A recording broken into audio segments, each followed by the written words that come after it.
I never thought my life would spiral out of control like this. But that night, as I stood outside my stepson's bedroom door, hearing whispers and muffled laughter, my heart raced. What I saw when I opened that door changed everything. And now there's no turning back. Was it betrayal, desire, or something far more dangerous? My name is Rachel, and I'm a 41-year-old woman who once believed I had the perfect life. My husband, Mark, was a successful corporate executive, devoted to his career, if not always to me. We had been married for over 15 years, and while the spark between us had faded, I convinced myself it was normal. After all, marriage wasn't always about passion. Or so I thought. Mark was often away, late nights at the office, business trips, and endless meetings. At first, I supported his ambitions. But as time passed, the loneliness crept in like a shadow I couldn't shake. Nights became colder, the bed emptier, and the silence in our house grew deafening. I longed for the days when Mark would hold me, look at me the way he once did, and make me feel like I was the only woman in the world. Then there was Adam, Mark's 24-year-old son from his previous marriage. He had recently moved back in after finishing college and was trying to figure out his next steps in life. Adam was everything Mark wasn't, attentive, kind, and always present. He was helpful around the house, and his charm made it easy to enjoy his company. I noticed Adam's smiles lingered longer than they should have. His compliments seemed more personal, his glances more deliberate. At first, I brushed it off, blaming my imagination and the loneliness I felt. But the tension between us grew stronger with every passing day. I tried to focus on being a supportive stepmother, yet my thoughts betrayed me. I started to notice his broad shoulders, the way his eyes lit up when we talked, and how his voice softened when he spoke to me. The guilt gnawed at me, but so did the craving for attention, intimacy, and connection, things I had been starved of for years. One evening, as I stood in front of the mirror, fixing my hair and trying to feel beautiful again, I caught sight of Adam in the doorway. His gaze lingered, and for the first time I didn't look away. In that moment, I knew everything was about to change. The days that followed felt like walking a tightrope. I kept telling myself it was nothing, that Adam's looks and subtle touches were meaningless. But deep down I knew better. It started with innocent moments. We'd share coffee in the morning, and his fingers would brush against mine as he passed me a cup. Or he'd stand too close when helping me carry groceries, his arm barely grazing mine but setting my skin on fire. Mark, as usual, was too busy to notice anything. He'd come home late, mumble about work, and fall asleep on the couch. I tried to convince myself that I wasn't doing anything wrong, that enjoying Adam's attention was harmless. But the guilt didn't stop the butterflies in my stomach every time he walked into the room. One night, Mark had left for another late meeting. I was sitting in the living room when Adam walked in, dressed casually in sweatpants and a t-shirt that clung to his athletic frame. He sat down beside me, closer than usual, and I could feel the heat radiating off his body. "You okay?" he asked, his voice low and filled with concern. I hesitated, then nodded. "Just tired. You've seemed off lately," he pressed, his eyes locking onto mine. "Is everything okay with you and Dad?" His question caught me off guard, and I fumbled for words. "We're fine. Just busy." But Adam didn't look convinced. He leaned in slightly, his tone softer. "You deserve more, Rachel. You deserve to feel loved." My breath hitched. Those words hung between us, heavy and dangerous. Before I could respond, he reached out and gently tucked a strand of hair behind my ear. The touch was brief, but it sent a shiver down my spine. I pulled back, laughing nervously. "You're sweet, Adam, but—" "I mean it," he interrupted. "I see how he takes you for granted. You deserve better." His words stirred something inside me, validation, desire, and fear all mixed into one. I stood up abruptly, needing to put distance between us. But the tension didn't fade. Over the next few days, I found myself looking for him, lingering in the kitchen just to catch him walking by, or brushing past him in the hallway. The chemistry between us was undeniable, and resisting it felt like trying to hold back a storm. Then came the moment that shattered my resolve. It was late afternoon, and Mark had called to say he'd be working late again. I poured myself a glass of wine, trying to shake off the restlessness that had been building all day. Adam walked into the kitchen, shirtless and slightly damp from a workout, and reached past me to grab a bottle of water. Our eyes met, and this time, neither of us looked away. "Rachel," he murmured, his voice rough, "why do you keep pretending there's nothing here?" I froze. My heart pounded so loudly I was sure he could hear it. "There's nothing," I whispered, but my voice betrayed me. Don't lie, he said, stepping closer. I feel it. And I know you feel it too. I wanted to deny it, to push him away, but I couldn't. Instead, I found myself leaning in just enough for him to close the distance between us. When his lips brushed against mine, it was soft at first, tentative, testing. But the moment my body responded, the kiss deepened, and all the barriers I had tried to build came crashing down. We broke apart suddenly, breathing heavily, staring at each other as if we couldn't believe what had just happened. This can't happen, I whispered, stepping back. But the look in his eyes told me it already had. I told myself I would stop. That kiss was a mistake, an impulse driven by loneliness and vulnerability. But the truth? I didn't want it to stop. The next morning, I avoided Adam, keeping myself busy with errands and chores. But no matter how hard I tried, I couldn't erase the memory of his lips on mine, the way his hands had lingered just a second too long. Later that evening, Mark was out again, working late as usual. I poured myself another glass of wine and settled on the couch, pretending to watch TV. I didn't expect Adam to walk in, but there he was, leaning against the doorway with that same intense look in his eyes. "Are you avoiding me?" he asked, stepping closer. I swallowed hard, placing my glass down to keep my hands from shaking. "I just think we should forget what happened," I replied, forcing a smile. "Do you really want to forget it?" He moved closer, his voice dropping lower, and I felt the heat between us rising again. I shook my head quickly. "This isn't right, Adam. I'm married to your father." He smirked, his confidence unnerving me. "Yeah, then why didn't you stop me last night?" I opened my mouth to respond, but no words came out. Because he was right, I hadn't stopped him. And worse, I hadn't wanted to. Before I could protest further, Adam stepped closer, his hand brushing against my arm. It was such a simple touch, yet it sent my pulse racing.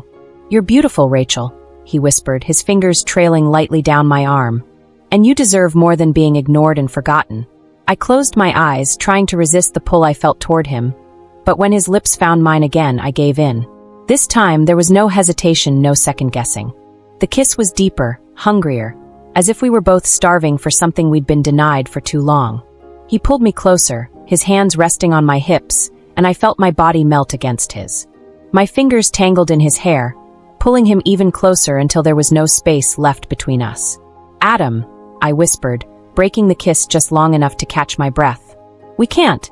"Then stop me," he challenged, his eyes burning into mine. But I didn't stop him. Instead, I let him guide me toward the couch, my heart pounding so hard it drowned out every rational thought. As he leaned over me, his lips found my neck, and I let out a soft gasp. My hands roamed over his chest, feeling the strength beneath his skin, and I couldn't believe how alive I felt in that moment. Every touch, every kiss ignited something in me I hadn't felt in years. Desire, passion, and a reckless need that refused to be tamed. "This is wrong," I whispered again, but even as I said it, I was pulling him closer, craving more of his touch. "Then tell me to stop," he murmured against my lips. I didn't. Instead, I let myself fall completely, surrendering to the forbidden feelings I had tried so hard to deny. Hours later, as we lay tangled together, the reality of what we'd done began to sink in. I sat up, pulling the blanket around me as guilt washed over me like a tidal wave. "This can't happen again," I said, avoiding his gaze. Adam sat up beside me, his expression unreadable. "You don't mean that." "I do," I insisted, even though my voice trembled. "This was a mistake." "No, Rachel. The mistake is pretending you're happy when you're not." I didn't know what to say. I wanted to argue, to push him away, but deep down, I knew he was right. Still, I couldn't let it continue. Or at least, that's what I told myself. But the next night, when Mark was working late again, and Adam knocked softly on my bedroom door, I opened it. I let him in. And this time, there was no hesitation. The days blurred together after that night. Adam and I fell into a dangerous rhythm. Secret glances, stolen touches, and whispered conversations when Mark wasn't around. It felt like we were living in a bubble, one that could burst at any moment. But I couldn't stop. Each time Mark left for work, my heart raced with anticipation. Adam would find an excuse to be near me, whether it was brushing against me in the kitchen or sneaking into my room after dark. I told myself it was just physical, a way to fill the void Mark had left behind. But deep down, I knew it was more than that. One evening, everything unraveled. Mark had called to say he'd be home early for dinner, a rare event. I panicked, rushing to clean up and make myself look presentable. Adam, however, seemed unfazed. He's not going to notice, he said, leaning casually against the kitchen counter. He never does. Don't, I snapped, my nerves fraying. You can't talk about him like that. Why not? It's the truth. His words stung because they were true. Mark didn't notice. He didn't notice when I dressed up, or when I spent hours making his favorite meals. He didn't notice the distance between us, or the growing closeness between Adam and me. But that night, Mark noticed everything. It started with a glance, a quick look Mark gave me when I set the table. His eyes lingered a little too long, as if he were seeing me for the first time in months. Then he looked at Adam, and something shifted in his expression. Dinner was awkward. Mark kept asking questions about Adam's day, about my plans for the weekend. His voice was casual, but there was an edge to it that set me on edge. After dinner, I went to clear the plates, but Mark stopped me. "Rachel, sit down," he said, his tone firm. I froze. Adam looked at me, and I saw the panic flash in his eyes. "What's going on?" I asked, forcing a smile. Mark didn't answer right away. Instead, he turned to Adam. "Why don't you tell her?" he said coldly. Adam shifted uncomfortably. "Tell her what?" "Don't play dumb," Mark snapped. "I've seen the way you two look at each other. Do you think I'm blind?" My heart dropped. "Mark, you're being ridiculous," I said quickly, standing up. "Am I?" He reached into his pocket and pulled out his phone. "You left your texts open, Rachel." I felt the blood drain from my face. Mark's voice shook with anger. "You really thought I wouldn't find out? Late-night messages? Sneaking around? How long has this been going on?" I opened my mouth to speak, but no words came out. Adam stood up, his jaw tight. "Mark, it's not what you think." "Don't!" Mark cut him off, slamming his hand against the table. "Don't lie to me in my own house." Tears burned my eyes. "I'm sorry," I whispered, my voice breaking. "Sorry." Mark laughed bitterly. "You're sorry? For what? Sleeping with my son? Or for thinking you could get away with it?" Adam stepped forward. "This isn't her fault," he said, his voice steady. "Are you kidding me?" Mark's face turned red. "You're defending her?" "I love her," Adam said quietly. The words hung in the air like a bomb. Mark looked at me, his eyes filled with betrayal. "Is that true?" I couldn't lie anymore. "Yes," I admitted. Mark staggered back as if I had slapped him. "Unbelievable," he muttered. "You threw away everything. For this?" Tears streamed down my face, but I didn't move. I couldn't. Mark turned to Adam. "Get out," he said, his voice low and dangerous. "Dad!" I said, "Get out." Adam hesitated, then looked at me. "Rachel, go," I whispered, choking back a sob. He left, and I stood there, trembling as Mark stared at me with a mixture of rage and heartbreak. "How could you?" he asked, his voice cracking. I didn't have an answer. Mark walked out, slamming the door behind him, leaving me alone in the silence. The silence that followed Mark's departure was suffocating. I stood frozen in the dining room, my legs trembling as the weight of what had just happened came crashing down on me. The truth was out, no more secrets, no more stolen moments. Everything I had tried so desperately to keep hidden had unraveled in a matter of minutes. I sank into a chair, my hands shaking as I tried to catch my breath. The echo of Mark's words, his anger, his disbelief, played on repeat in my mind. I had betrayed him. I had betrayed myself. And worst of all, I had betrayed the life we had built together. Hours passed before I finally moved. I wandered through the house, expecting to find traces of Mark's presence, his shoes by the door, his jacket draped over the chair, but everything felt cold and empty. I thought about calling him, begging him to come home and give me a chance to explain. But what could I say? That I hadn't meant for any of this to happen? That I didn't plan to fall for Adam? It wouldn't matter. The damage was already done. I found myself in Adam's room, my fingers grazing over the things he had left behind. His books, his cologne, the jacket he always wore. My heart ached with longing, but it was quickly swallowed by guilt. I didn't know where he had gone. I didn't know if he would ever come back. And maybe that was for the best. The next day, Mark returned. I was in the kitchen, nursing a cup of coffee I hadn't touched, when I heard the front door open. My heart jumped, and for a fleeting moment, I thought he had come back to forgive me. But the look in his eyes said otherwise. "We need to talk," he said, his voice cold and distant. I nodded, unable to meet his gaze. Mark sat down at the table, and I followed, my hands trembling as I placed them in my lap. "I spoke to Adam," he said after a long pause. My stomach dropped. "What did he say?" "He admitted everything," Mark replied, his voice tight. "But I want to hear it from you." Tears welled up in my eyes. "It wasn't supposed to happen," I whispered. "I was lonely, Mark. You were never here, and I..." "Don't you dare blame this on me," he snapped, his eyes flashing with anger. "You made a choice, Rachel. You chose him." I flinched, his words cutting deeper than I expected. "I never stopped loving you," I said desperately. Mark shook his head. "You don't do this to someone you love." Silence hung between us, heavy and suffocating. I wanted to reach out to beg him to stay, but I knew it was useless. "What happens now?" I asked, my voice barely above a whisper. Mark stood up, his expression unreadable. "I need time to think," he said. "But I can't be here right now." I watched helplessly as he walked out the door again, leaving me alone in the mess I had created. For days, I waited for his calls, his texts, anything to let me know he was willing to work through this. But they never came. Instead, I was left to pick up the pieces of my shattered life. Adam reached out once, but I couldn't bring myself to answer. I knew seeing him would only make things worse. I had to let him go, no matter how much it hurt. Weeks turned into months, and the loneliness became unbearable. I replayed every moment in my head, wondering if there was something I could have done differently. But the truth was, there was no undoing what had been done. I had destroyed my marriage. I had lost Adam. And now, all I had left were the echoes of what could have been. In the weeks that followed, I struggled to piece my life back together. The house felt like a prison, its walls echoing with memories I couldn't escape. Mark hadn't returned, and his absence made the reality of my actions hit even harder. I spent countless nights replaying everything, wondering how I had let myself fall so far. The loneliness, the longing, the thrill, it had all felt so intoxicating in the moment. But now, it felt hollow. The passion I thought I was chasing had left nothing but emptiness in its wake. Adam had tried to contact me more than once. Texts, calls, and even showing up at the house once when he thought Mark wouldn't be there. But I ignored every attempt. I couldn't face him, couldn't let myself fall deeper into the mess we had created. One day, I finally broke down and answered his call. "Rachel," he said, his voice filled with hope. "I miss you." Tears welled up in my eyes, but I kept my voice steady. "We can't keep doing this, Adam. It's over."